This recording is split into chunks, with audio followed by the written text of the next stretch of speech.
आज हमारा ये डीएनटी का 20वां प्रदर्शन है। 20वां जिला है, जैसलमेर से शुरू किया था और आज हाड़ौती में प्रवेश किया है। बूंदी से कलकोटा है, फिर झालावाड़ है और उसके बाद बारां है, फिर ईस्टर्न राजस्थान में जाएंगे। ये डीएनटी आंदोलन 2 साल से चल रहा है। हमारा जो बालराई आंदोलन के बाद में जो हमने महापड़ाव किया, सरकार से बातचीत भी हुई 5 दिसंबर को, और सरकार के सामने हमने मांग रखी कि भाई जो डीएनटी समुदाय को, रेणके आयोग हो, चाहे इदाते आयोग हो, चाहे सुप्रीम कोर्ट हो, सब ने ये बोला है कि इन समाजों के लिए अलग से आरक्षण होना चाहिए, रिजर्वेशन विद इन रिजर्वेशन। जैसे ये सभी जो कम्युनिटी हैं वो रिजर्व कैटेगरी में तो हैं, लेकिन एज ए ब्लॉक है तो उनका कभी नंबर आता नहीं है। इसलिए जैसे ओबीसी है उसमें एबीसी करे और वो ए में डीएनटी रखे, ऐसे एससी का उप वर्गीकरण करे और उसमें एक वर्ग में डीएनटी रखे।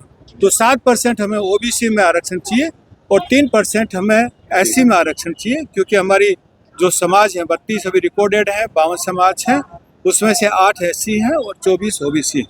ये मांग हमारी कानून सम्मत है और सरकार के खुद आयोगों ने बोल रखा है। सरकार ने भी माना है कि भाई बात सही है। ये सेम थिंग हम लोग भी वांट इन पॉलिटिकल रिजर्वेशन कि जैसे पंचायतों में, विधायिका में होने चाहिए। ये दूसरी हमारी मांग है। तीसरी मांग है कि भाई सभी को पट्टा, घर और ज़मीन मिलना चाहिए, क्योंकि ये जो कम्युनिटी है इसका 80% है वो गैर आबादी क्षेत्र में रहता है और गैर आबादी क्षेत्र में उन्होंने अलग अलग किस्म बनाई हुई है, इसलिए वो पट्टा नहीं दे रहे हैं।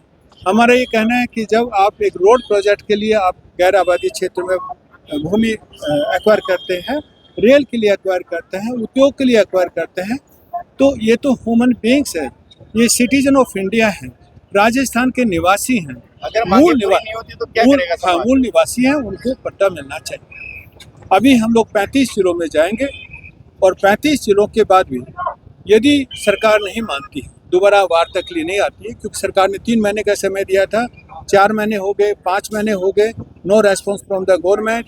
डेस्पाइट दैट 68 लोगों पे केस किया, 6 आदमियों को जेल में लेके गया। तो एक तरफ डिस्कशन, दूसरी तरफ दमन, सप्रेशन, तो ये नीति नहीं चलेगी।